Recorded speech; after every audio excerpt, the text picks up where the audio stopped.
कभी तुमने महसूस किया है कि कुछ जगह तुम्हें देख रही होती हैं, न आंखों से न आवाज़ से, बस एक अजीब सी प्रेजेंस जो तुम्हारे पीछे चलती रहती है।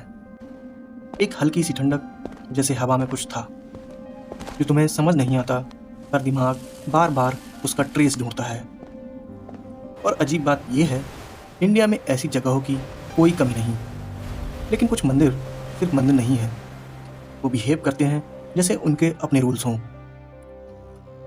और सफ़र शुरू होता है एक ऐसी जगह से जहाँ भगवान खुद रोज गायब हो जाते हैं और तुम बस देखते रह जाते हो। समुद्र का पानी और स्टोन का एक खुमार जो घंटों तक तुम्हें ग्रिप की तरह जकड़ लेता है।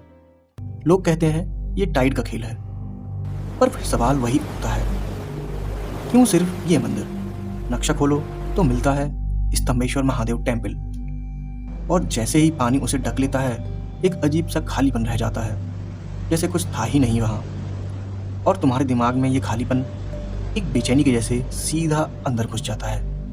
लेकिन ये तो सिर्फ शुरुआत थी, क्योंकि आगे बढ़ते ही कहानी जमीन से उठकर कुछ और ही रूप ले लेती है। एक ऐसा स्थान जहाँ भगवान का रूप ही शांत नहीं बल्कि गुस्से का प्रतीक है। हवा हैवी लगती है और लोग आंखों में सीधा देखने से बचते हैं। और जब तुम उस मूर्ति के सामने खड़े होते हो, एक सेकंड के लिए लगता है जैसे वो तुम्हें पहचान रहा हो और तुम्हारे अंदर का राज भी जानता हो। लोग उसे कहते हैं वीरभद्र टेम्पल। और फिर तुम सोचने लगते हो, क्या ये सिर्फ प्रतिमा है? तो फिर इतनी इंटेंस प्रेजेंस क्यों? और शायद इसी सवाल का पीछा करते हुए तुम और गहरा जाते हो, और यहीं से चीज बदलती है। अब जगह बदलती है, लेकिन डिस्कम्फर्ट वही रहता है, बस शेप अलग हो जाती है। एक मंदिर जहाँ हर साल एक ऐसा समय आता है जब लोग सेलिब्रेट करते हैं, पर वजह समझ नहीं आती। पानी लाल हो जाता है, कोई चोट नहीं, कोई खून नहीं दिखता, फिर भी रंग बदल जाता है। और तुम्हारे जहन में वो लाल रंग सिर्फ आंखों में नहीं, दिल के अंदर भी घुस जाता है। धीरे से लोग इसका नाम लेते हैं कामाख्या टेम्पल। और जब तुम ये सुनते हो तो दिमाग समझने की कोशिश करता है, पर अंदर कहीं कुछ रह सा आता है। ये नेचुरल नहीं है। लेकिन जवाब मिलने से पहले ही एक और लेयर खुल जाती है। अब तुम एक ऐसे मंदिर के सामने हो जहां सब कुछ परफेक्टली सिस्टम में है, इतना परफेक्ट कि अननेचुरल लगता है। रोज हजारों लोग, वही रोज के रिचुअल्स, लेकिन कुछ चीजें कभी बदलती ही नहीं। खाने का प्रसाद सालों से बनता आ रहा है, सेम तरीके से, सेम मात्रा में, और कभी वेस्ट नहीं होता, जैसे कोई इनविजिबल कैलकुलेशन चल रही हो। और तुम उस कैलकुलेशन के सिर्फ एक दर्शक मात्र हो। कंट्रोल बिल्कुल तुम्हारे पास नहीं। और तब नाम सामने आता है जगन्नाथ टेम्पल। और जब तुम लॉजिक लगाते हो तो सब कुछ ठीक लगता है, लेकिन दिल मानता नहीं, क्योंकि परफेक्शन कभी इतना परफेक्ट नहीं होता। और फिर सफ़र और नीचे उतरता है। अब तुम एक ऐसी जगह पर हो जहाँ इंसान ने कुछ ऐसा बनाया जो इंसान का बस का लगता ही नहीं।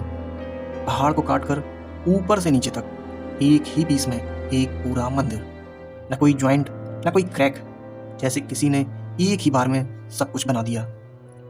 और जब तुम उसके बीच खड़े होते हो, एक थॉट बार बार आता है, क्या ये पॉसिबल है?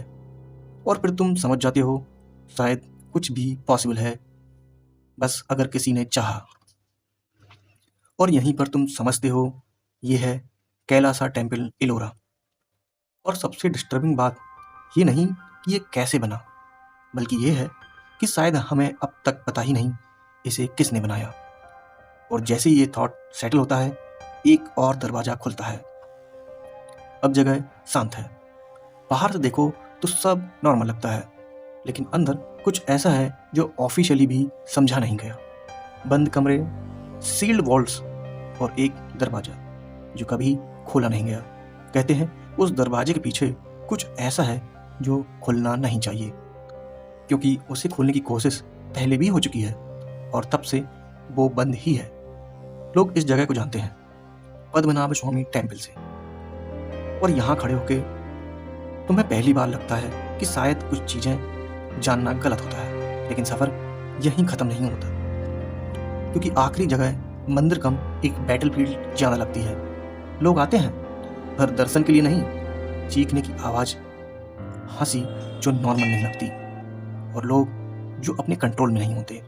कहते हैं यहाँ आत्माएं निकाली जाती हैं, लेकिन जब तुम वहाँ होते हो तो एक सेकंड के लिए डाउट आता है, या फिर उन्हें बुलाया जा रहा है। और बिना किसी शोर के नाम सामने आता है मेहंदीपुर बालाजी टेम्पल। और अब जब तुम पीछे मुड़कर देखते हो, समुद्र में डूबता मंदिर, गुस्से से भरा रूप, लाल पानी, परफेक्ट सिस्टम, असंभव आर्किटेक्चर, सील्ड राज और कंट्रोल से बाहर लोग, सब अलग नहीं लगते, जैसे ये सब एक ही कहानी के टुकड़े हों।